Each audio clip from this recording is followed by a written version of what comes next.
Castro, the Palace press officer.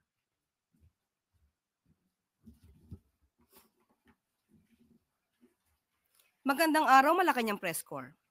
Nais ni Pangulong Marcos Jr. na mas maging epektibo ang pagtugon sa isyung pangkalusugan para sa taong bayan. Pinangunahan ni Pangulong Ferdinand R. Marcos Jr. ang pamamahagi ng 387 ambulances sa tulong na rin ng PCSO sa pamumuno ni GM Mer Robles para sa iba't ibang LGU sa Luzon. Kabilang ang Ilocos Region, Cagayan Valley, Central Luzon, Calabarzon, Mimaropa, Bicol at Cordillera Administrative Region sa makakatanggap ng mga bagong ambulansya na angkop ang disenyo sa mga makikitid na daan sa bansa. Tinatayang umabot na sa 680 na ambulansya ang naipamahagi sa buong bansa mula June 2022 hanggang June 2025 sa panahon po ni Pangulong Marcos Jr. Pagpapatatag ito sa pangako ng Pangulo sa taong bayan na pagtibayin pa ang healthcare services at healthcare system ng bansa. Din pa ng Pangulo, walang lugar ang politika sa usaping pangkalusugan. Kaya walang komunidad ang maiiwan, walang Pilipino ang mapapabayaan. Inutos naman ni Pangulo sa PCSO na paigtingin ang pagpapatupad ng Medical Transport Vehicle Donation Program upang mas maraming Pilipino pa ang makinabang. At tiyakin na lahat ng cities and municipalities ay mabibigyan ng ambulansya.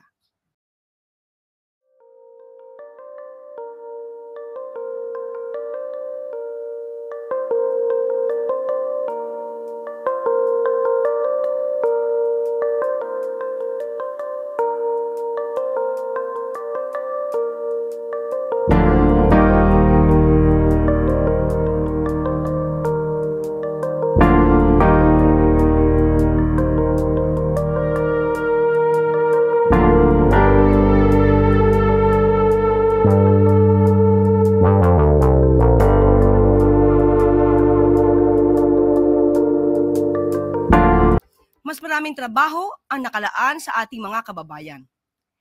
Ikinagalak ni Finance Secretary Ralph Recto ang bagong labor force survey na nagtala ng mataas na participation rate. Aniya, patunay lamang ito na patuloy na dumarami ang mga Pilipinong may maayos at disenteng trabaho. Ayon sa bagong ulat, umabot sa 1.42 million jobs ang nalikha sa bansa. Senyales na mas maraming Pilipino ang nakakakita ng oportunidad upang magtrabaho dito. Ayon sa Pangulo, hindi rito natatapos ang obligasyon ng pamahalaan. Nais niya na gawing mas aktibo pa ang paglikha ng trabaho sa bansa. Kaya nilalayo ng Department of Finance na paunlarin pa ang national and local partnerships na makapagbibigay ng immediate placement at long-term support sa mga job seekers. Kabilang sa employment generation efforts ng gobyerno, ang Life Assistance Program ng DOLE para sa mga manggagawang apektado ng labor violations. Meron ding National Reintegration Network para sa mga balikbayan o OFW. May Digital and Green Skills for Youth in ASEAN Initiative para ihanda ang labor force sa future-ready sectors, gaya ng sustainable construction. Nag-issue din ang joint memorandum circular ang DOLE kasama ang 38 government agencies upang pabilisin ang job-generating investments sa bansa. Sa pakikipagtulungan ng TESDA at SHED, paiigtingin din ang training sa integrated circuit design, assembly, test, and packaging para mapunan ang pangangailangan ng highly skilled workers.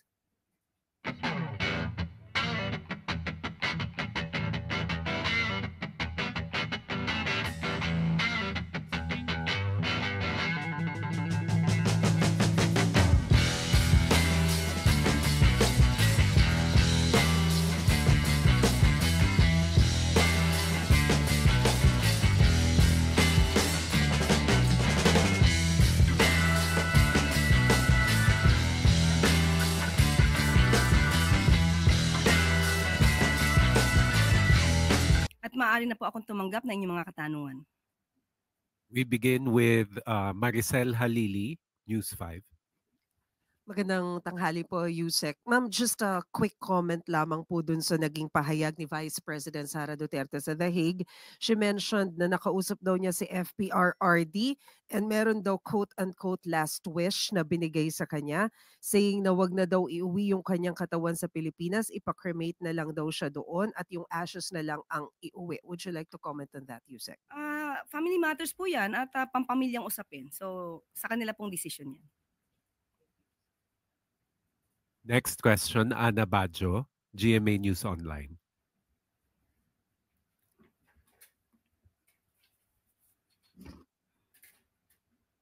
Morning, Yusek. Ma'am, on VP Sara lang din po. Meron po kasi siyang recent statement. Sinagot po niya yung sabi ni Presidente na iwasan na yung pamumulitika at magtrabaho na lang. Ang sabi niya, siguro tumingin siya sa salamin, no? Pag sinasabi niya yung stop na ang pamumulitika, kasi sila yung namumulitika. Ang ginagawa lang namin lahat ay sumasagot kami. Baka po may reaction lang po tayo.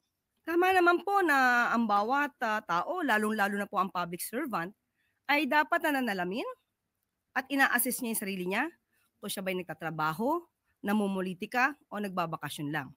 Ang Pangulong Marcos Jr., alam po niya ang direksyon niya. Alam po niya ang dapat na gawing trabaho at yan po ang pinag-uutos sa lahat ng public servants, lalong-lalo na po sa ilalim ng executive department. Ang utos sa amin ay magtrabaho. Iwasan ang pamumulitika. Nakita niyo naman po siguro kanina lamang po ay pinasinayaan niya ang pagbibigay ng 387 na ambulances para sa mga LGUs natin. Nakita niyo na rin po kung paano siya tumulong na mapaunlad pa ang sektor ng agrikultura. Pati na po ang mga mangingisda ay nakikinabang sa binibigay po na tulong at ayuda ng pamahalaan ni Pangulong Marcos Jr. Hindi po nag-aaksaya ng panahon ng ating Pangulo para tumulong sa taong bayan. Trabaho lamang po talaga ang nasa isip ng ating Pangulo. Sa ngayon po ba ay nasaan si VP Sara or si Pangulong, si Vice Presidente nung yan ay sinabi niya? Nasaan po ba siya ngayon? The Hague. Okay, at ang ating pagkakaalam hanggang kailan po siya doon? Hanggang July 23. So, yun lamang po. Tandaan po natin, ang Pangulo po, aksyon, aksyon, hindi bakasyon.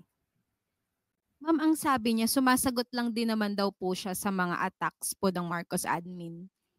May dagdag po ba tayong comment doon?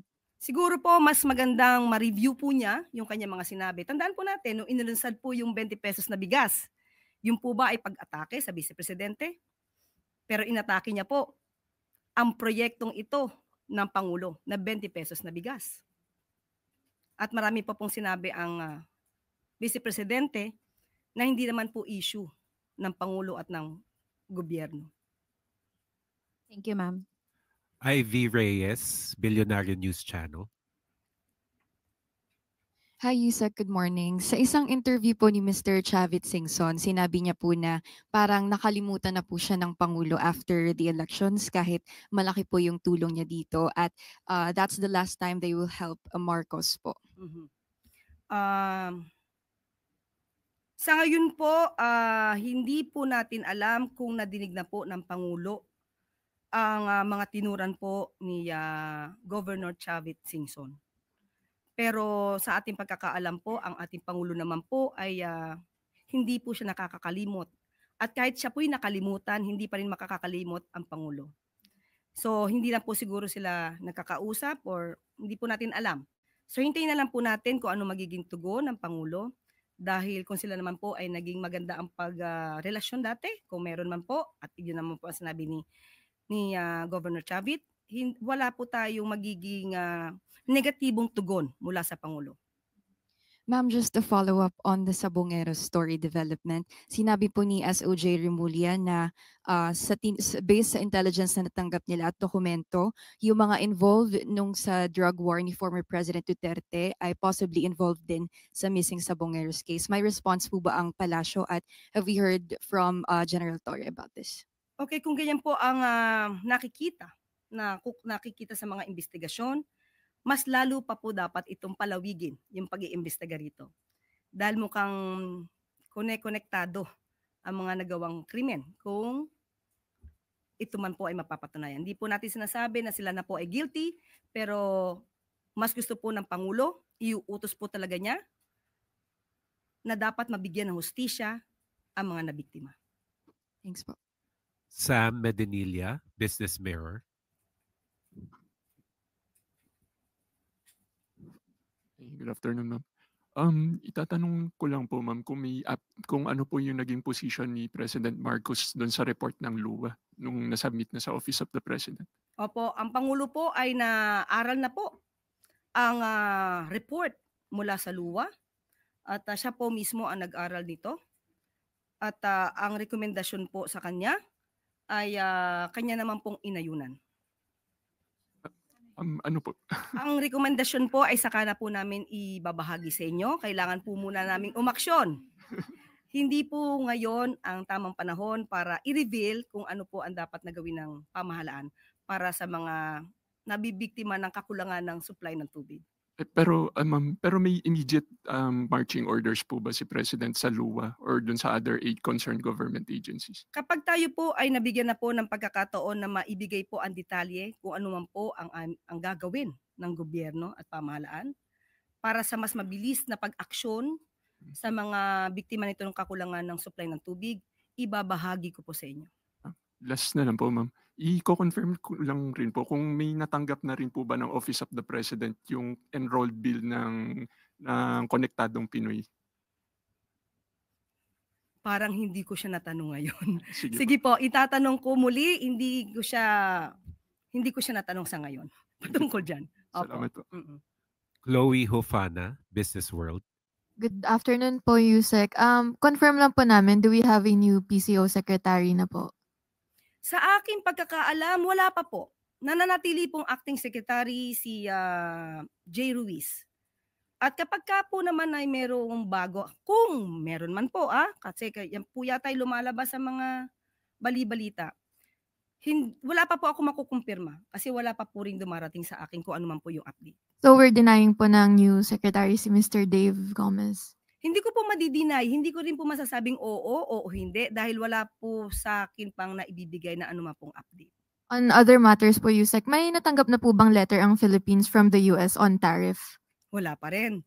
Opo, ito naman po ay pinangako ni Secretary Frederick Go. Kapag ka po meron na, siya po mismo ang magbabalita at siya po mismo mag-i-explain sa media patungkol po dito. Thank you po. Thank you. Pia Gutierrez, ABS-CBN. Hi, ma'am. Ma'am, a June survey of the SWS showed that majority of Filipinos, actually 42%, disagree with the impeachment complaint, while of Vice President Sara Duterte, while 32% lang po ang agree. Kumpara po ito sa kanilang December survey which showed that 41% yung sumusuporta noon sa impeachment at 35% lang yung disagree. As the impeachment po is a constitutional accountability mechanism for our officials, nababahala po ba ang palasyo na mas marami ng Pilipino ang hindi sumusuporta dito sa impeachment complaint? Unang-una po, wala po at hindi po makikialam ang Pangulo at ang administrasyong ito kung magkakaroon man po ng impeachment trial o hindi. Pero sa aking pagkakaalam, noong June 2, parang lumalabas na SWS survey, 88% ang nais, mga Pilipino na nais na humarap si Vice Presidente sa impeachment trial. Ngayon po, parang 42% ang disagreed sa impeachment complaint. Tama po ba? So parang magkaiba po yata ang gusto ng tao na dapat siyang humarap sa isang impeachment trial at 42% yung hindi sang-ayon sa impeachment complaint. But anyway, kung ano man po ang sinasabi ng survey, yan po ang sentimiento ng taong bayan. So igagalang po natin yan. Ayun, ma'am. To clarify, yung sinasabi niyo, ma'am, is a different survey. It's from Okta. 78% of... So 88% yung SWS, June 2. 88% of the Filipino, It's a, tama ba? kita ko dito, ma'am, Okta. Yung Okta ay 78%. Yes. Percent. Opo. Yung SWS ng June 2, June Lumabas 2. June 2. Itong lumabas ma'am na survey, it was conducted last June. Yeah, And pero okay, sige. Anyway, Right. kung ano man po yung sentimiento ng taong bayan, igagalang naman po natin. At muli, ayaw po ng Pangulo na ipahid sa atin, sa administrasyon, yung impeachment trial. Dahil ito po ay nasa kamay na po ng mga Senado. So kung ano po ang kanilang move, no, sa impeachment trial, nasa kamay na po nila yan. nabanggit din kasi ma'am ni VP Sara sa interview niya sa The Hague na yung resulta ng survey ay dahil siguro naiintindihan ng mga Pilipino na pure political persecution at harassment lamang ang impeachment laban sa kanya. Okay, kung yun po yung kanyang opinion, di igalang po natin. Kung feeling niya po political persecution, but as far as the administration is concerned, wala pong political persecution na ibinabato sa Vice Presidente. Ito naman po siguro ay nakikita kung ano yung mga dokumento na naisiwalat na sa hearing at tulad nga ng sinabi natin nung mga nakaraang buwan, katulad sa Okta Research, 78% ang sumasang-ayon na dapat humarap ang Vice Presidente sa impeachment trial. Thank you po. Eileen Taliping, Abante. Good afternoon, ma'am. Itatanong ko lang kung meron kayong receive info or meron kayong update doon sa floods o flooding pala sa Kerr County sa Texas. May mga Pilipino bang affected doon? Sa ngayon po, ang balita po sa atin ng Philippine Consul General, wala pong Pilipinong naapektuhan. Pero patuloy po ang konsulado natin na nakikipag-ugnayan po sa Filipino community at kung meron po silang pangangailangan ay tumawag lamang po sila at humingi ng tulong sa ating gobyerno. Ang pagtulong po na yan ay hindi po ipagkakait sa kanila. Handa pong tumulong ang gobyerno at ang pamahalaan kung ano po yung pangangailangan ng ating mga kababayan doon. At of course, nagdarasal din po natin ang kalagayan ng mga naapektuhan po sa Texas. Thank you, ma'am. Last question, Jocelyn Montemayor, Malaya Business Insight. Hello. Mamingi lang kami ng clarification. Mamingi lang po ng clarification regarding sa speech ni Presidente kanina. Kung yung binanggit po niya na gusto niya para maging zero contribution daw po doon sa mga pasyente. Ano po ba ito? Sa PhilHealth contribution o yung babayaran ng pasyente sa ospital talaga na on top sa PhilHealth contribution? Opo. Para mas maliwanag po, maganda po itong aspirasyon ng Pangulo. Sino ba naman po ang hindi magkanais na wala na sanang bayaran sa ospital ang sino mang Pilipino kapag sila'y na-ospital. So sa abot na makakaya, ang aspirasyon po ng Pangulong Marcos Jr.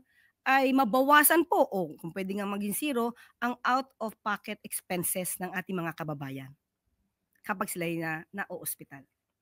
Yan po. Sa ospital. Yes po, out-of-pocket expenses sa ospital. Okay? Kaya nga po pati po yung PhilHealth coverage ay pinalalakihan na rin po ng Pangulo natin para po mas makinabang po ang ibang mga kababayan natin na nalalagay po sa ganitong klaseng mga sitwasyon. Okay?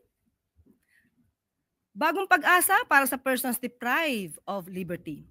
Alinsunod sa panawagan ni Pangulong Ferdinand R. Marcos Jr.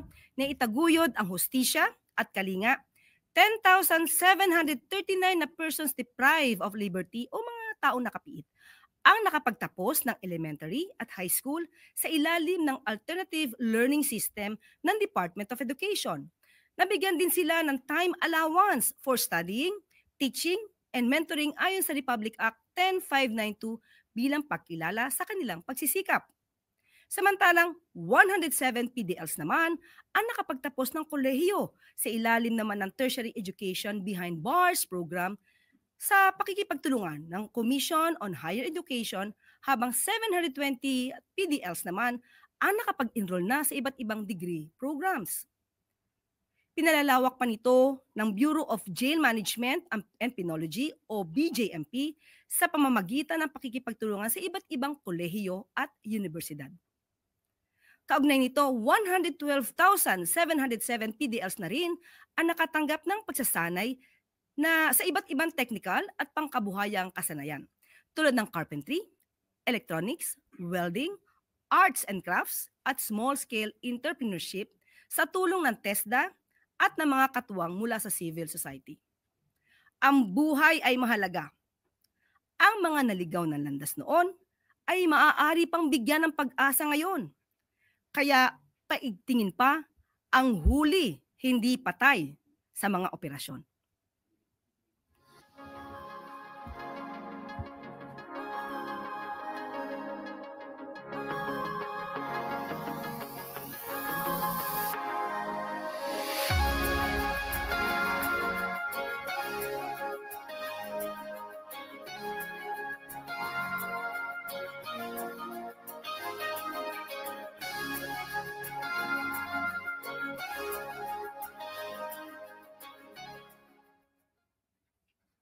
At bago tayo magtapos, palakasin ang ugnayan ng lokal at national government. Nakatakdang makasama ni Pangulong Ferdinand R. Marcos Jr. sa isang meet and greet ngayong hapon ang ilang mga first-time government officials sa paglalayong mapalakas ang ugnayan ng national at local government. Bibigyan diin ni Pangulong Marcos Jr. na pag-igtingin pa ang ugnayan upang masiguro na maipaabot ang kaunlaran sa anumang sulok sa bansa para mas mabilis na mararating ang pangarap na bagong Pilipinas. Ipapahayag din ni Pangulong Marcos Jr. ang positibong suporta ng national government sa pagtupad ng mga programa ng mga LGU. Kabilang na dito ang pagsuporta pagdating sa disaster preparedness, peace and order, at digitalization sa mga lokal na pamahalaan. Nais din ng Pangulo na gabayan ng local government officials upang mas malapit ang serbisyo sa mga tao at itaguyod ang kultura ng transparency at performance-based governance. At dito na po natatapos ang ating press briefing. Magandang araw para sa bagong Pilipinas.